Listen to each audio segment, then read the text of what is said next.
another episode of Wine Moms. I'm Chrysanthemum Appleby, and I'm joined by my beautiful, radiant co-hosts, my partners in wine, Angelina Jolina, Rebecca Lind Winterbottom, and of course, Aardvark.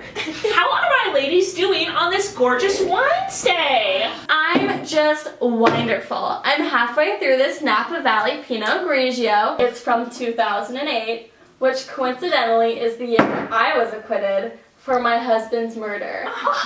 It's a great wine.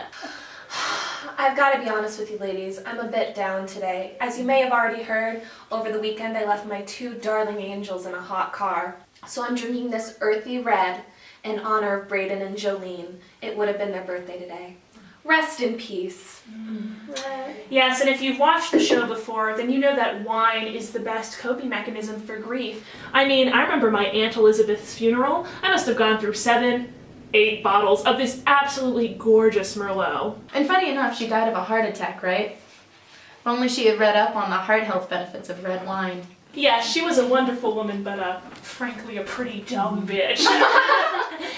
Anyway, you've listened to us gab on for long enough. It's time to get into our first segment. I'm very excited because we have an incredible guest today who's going to be sharing some decorating tips with us. Please welcome to the show editor of Fancy Shanty Magazine, Aggie Gargoyle.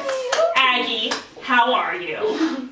Well, I'm off the wagon and loving it! So, Agatha, if you're anything like me, you have literally hundreds of empty wine bottles scattered around your house.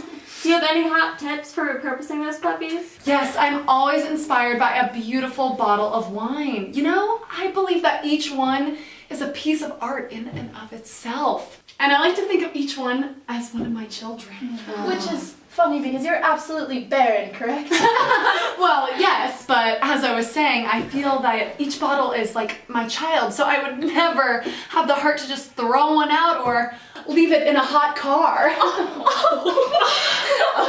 Okay, you got me. I guess I'm in the hot seat. Did I just say that? But, of course, R.I.P. to Brennan and Jolene. R.I.P. And so, Agatha, you were talking about repurposing bottles? Oh, yeah, you can just turn it into a vase or whatever. Okay, great. Agatha, you are always a pleasure to have on the show. Thanks for joining us. Thanks for having me. Oh, can't forget this. Okay, it's just about that time in the show where we take your calls. Go ahead and dial that number, 1-800-555-WINE. The lines are open. Oh, here's our first caller. Hi, caller, you're on Wine Moms. Long-time viewer, first-time caller. I just wanted to know, can I feed wine to my dogs? You know what? It's funny you asked that. Now for the viewers at home, I'm about to nerd out a little and give you guys a history lesson. So, way back when in ancient Rome, the water was actually so dirty and diseased that no one could drink it. Instead, they actually drank wine like it was water.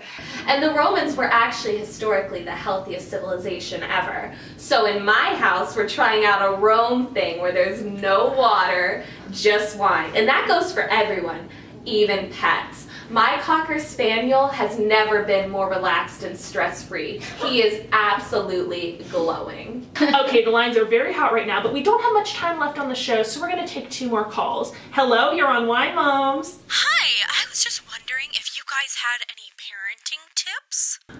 Oh, I'd love to answer this one. I've actually been trying out this new technique. So we've all read articles and think pieces on helicopter parenting and how it's so terrible for your children. Well, I've been doing the exact opposite. Every day I set aside a few hours where I just let my kids go out of the house. I just kick them out and let them do whatever it is kids do. I've read that it's great for their independence. Not to mention, it gives me plenty of time alone with the hubby. Did I say husband? I meant wine. You're so bad. Just for the viewers, how old are your kids? Well, the youngest is 2. The oldest, she's older, so she's like 3. Yeah, I think that's right.